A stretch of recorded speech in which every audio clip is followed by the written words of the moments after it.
नमस्कार दोस्तों, स्वागत है आप सभी का पुस्तकों की गुल्लक पर। आज हिंदी दिवस है, तो आप सभी को, सभी हिंदी प्रेमियों को हिंदी दिवस की ढेरों शुभकामनाएं। हिंदी दिवस भाषा है, ये हमारी भाषा है, हमारी संस्कृति है और ये हमारी पहचान है। बट आज के समय में देखा जा रहा है कि हिंदी को लोग बात करना या हिंदी के बारे में बात करना, हिंदी में बात करना लोग पसंद नहीं कर रहे हैं। ये ऐसा क्यों हो रहा है? और हिंदी की लोकप्रियता एक तरफ बढ़ भी रही है, बट हमारे समाज में, हमारे देश में हिंदी को जानने और हिंदी के बारे में बात करने वाले लोग कम होते जा रहे हैं। तो ऐसा क्यों हो रहा है? तो इस सब के बारे में आज हम चर्चा करेंगे हिंदी के अध्यापक श्री अनंतराम त्रिपाठी जी से। और हम जानना चाहेंगे कि ये आजकल बच्चों में हिंदी के प्रति क्या रुझान है और वह बच्चों में हिंदी का प्रेम बढ़ा रहे हैं। ये बहुत अच्छा काम कर रहे हैं। तो मैं चाहूँगा कि अनंतराम सर हमें बताएं कि हिंदी का इतिहास क्या रहा है और हिंदी आज के विषय में, हिंदी या आज के समय में हिंदी की क्या स्थिति है और इसको हम सुधारें कैसे। तो मैं स्वागत करूँगा अनंतराम सर का। सर, आपका स्वागत है। नमस्कार सर, धन्यवाद। हिंदी भाषा से पूर्व, क्योंकि हिंदी भाषा को संस्कृत भाषा की बेटी या बहन के रूप में हम जानते हैं कि पुरातन भारतीय संस्कृति में संस्कृत संवाद का एक माध्यम थी। धीरे धीरे संस्कृत के रूपों में बदलाव हो गया। जैसे हम कह सकते हैं कि जो शब्द थे, शब्दों को आसान बनाने में या जल्दी बोलने के उसमें लोग जो है उनके शब्द स्वरूप में बदलाव आए। जैसे अभी भी बहुत सारे हम शब्दों का प्रयोग करते हैं। हस्ती, हाथी को हम बोलते हैं। तो आज भी बहुत सारे शब्द हम संस्कृत के भी यूज करते हैं। जो विषय है कि भारत की कोई भी भाषा संस्कृत से विलग नहीं।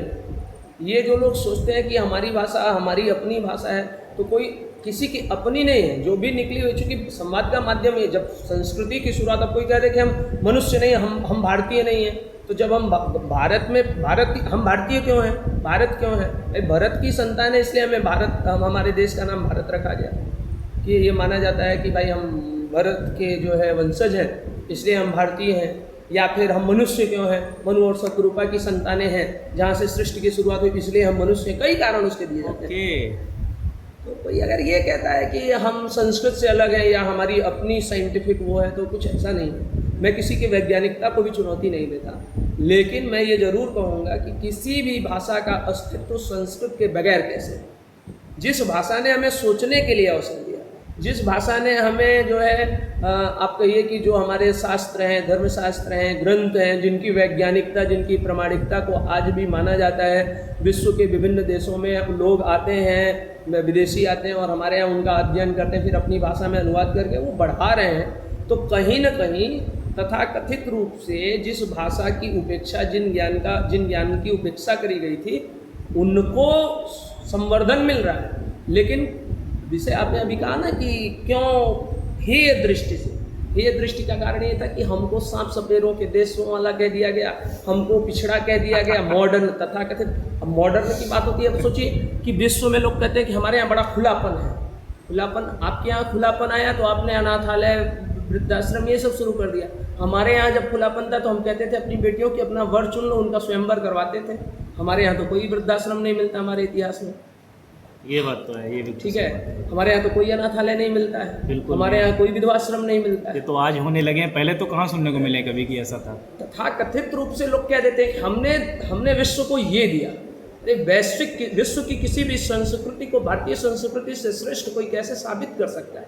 जो आज आप कर रहे हैं वो भारतीयों ने कर लिया है, आप अनुसरण कर रहे हैं, तो श्रेष्ठता किसकी है? भारतीयों की। खैर, विषय पर इसका क्रेडिट हमें नहीं दिया जाता। हाँ, वो अलग विषय है, क्योंकि हमने कभी उसका क्रेडिट लेना नहीं चाहा। ये भी बात सही है। हम लोग हमेशा जो है परोपकार की भावना से, क्योंकि हम लोगों की संस्कृति अलग है ना, कि हम लोग कहते हैं अभिवादनशीलस्य नित्य वृद्धोपसेविना चत्वारि तस्य वर्धन्ते आयु विद्या यशो बलम। हम तो ये कहते हैं कि अतिथि देवो भव। तो हम तो दूसरे विचारधारा के लोग, हम कभी श्रेय लेने के लिए काम नहीं करते हैं, हम श्रेष्ठ देने के लिए काम करते हैं, हम श्रेय लेने के लिए काम करने वाले लोग नहीं। हाँ, बदलाव आए हैं, चूँकि चीज़ें जो है जब खिचड़ी बनती है तो कभी कभी चीज़ें अगर बराबर नहीं मिलती हैं तो खिचड़ी का थोड़ा बहुत बदल टेस्ट जाता बदल जाता है, बिल्कुल। तो विषय है। खैर, भारतीय भाषा, आप हिंदी की बात कर रहे थे, तो वहाँ से संस्कृत के जब शब्दों का, जिसे हम आज भी अपनी हिंदी भाषा में जब हम उत्पत्ति के आधार पर शब्दों का अध्ययन करते हैं, तत्सम शब्दों का जो अध्ययन हम करते हैं, तो वो जो संस्कृतनिष्ठ शब्दों का प्रयोग हम करते हैं, वहीं से हिंदी की शुरुआत आप समझिए। हिंदी संस्कृत से विलग नहीं है। खैर, हिंदी भाषा में जो शुरुआती अपने यहाँ जो रचनाएं हुई, वो जो भारत की विभिन्न बोलियाँ थी। अब आप हिंदी को इसी से समझिए ना कि जो भारतीय संस्कृति है, भारतीय संस्कृति का मूल क्या है। हम कहते हैं कि विविधता में एकता भारत की विशेषता। हमारी हिंदी भाषा उन सभी विविधताओं को ग्रहण किए हुए है। आप हिंदी भाषा में अरबी शब्दों का भी प्रयोग पाइएगा, फारसी शब्दों का प्रयोग पाइएगा, अंग्रेजी शब्दों का प्रयोग पाइएगा। जितने रेलगाड़ी, डॉक्टर, बिल्कुल बिल्कुल, हमने सबको ले लिया है, किसी को नहीं छोड़ा। सभी शब्द हमने सबको सम्मानित किया, लेकिन उसका परिणाम ये हुआ कि हम खुदे तिरस्कृत हो गए। हमारा अपना खुद का अस्तित्व ही कम होता चला गया। हालांकि हमारा महत्व कहीं कम नहीं है। आप ये समझिए कि विश्व में तीसरी सबसे अधिक बोली जाने वाली भाषा है। अगर एक नंबर पर अंग्रेजी बोली जाती है, दूसरे नंबर पर मंदारिन बोली जाती है, तो भारत की भाषा हिंदी तीसरे नंबर पर बोली जाती है, और विश्व के 20 देशों में।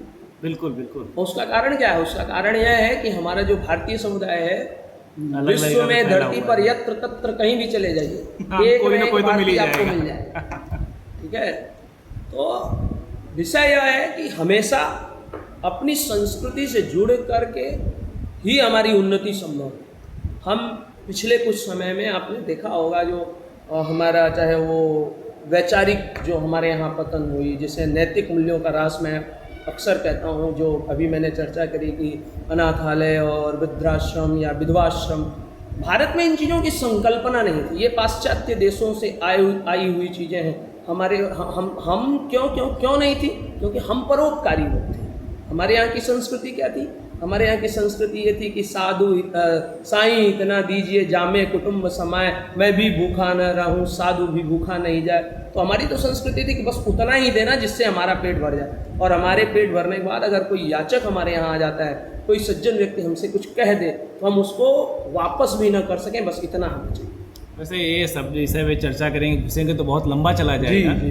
पर मैं चाहूँगा कि आप थोड़ा सा इस विषय में प्रकाश डालें कि आज हिंदी की क्या स्थिति है और इसको सुधारा कैसे जाए, इसको और कैसे अच्छा लगे, इसको आज आम जो मानस के बीच से हटती जा रही है, इसको तो वापस से आम मानस के जहन पे और बोलचाल पे कैसे लाया जाए। मैं आपकी बात को काटूंगा। आज के परिदृश्य, जिस परिदृश्य में हम आप बैठ करके बातें कर रहे हैं, यहाँ जो हिंदी की लोकप्रियता है वो बढ़ी है, कम नहीं बढ़ती जा रही है, लेकिन इसको और कैसे बढ़ाया जाए ताकि और जल्दी और मतलब और लोगों तक पहुंचे। क्योंकि आजकल तथाकथित अपने आप को मॉडर्न बोलने वाले, जी, वो हिंदी को मतलब सब आती है, जानते हैं, सब कुछ है, लेकिन ना तो वो अपने घर में अपने बच्चों को बोलने देते हैं और ना तो खुद बोलते हैं। तो ऐसी मनोस्थिति को या ऐसी भावना को कैसे दूर किया जाए और ये स्थिति कैसे सुधारी जाए? देखिए, अब इसके लिए तो फिर मैं आपको एक वो पंक्ति है कि निज भाषा उन्नति है, बाटेंद्र हरिश्चंद्र जी की पंक्ति है, निज भाषा उन्नति है, सब उन्नति को सुख मोह।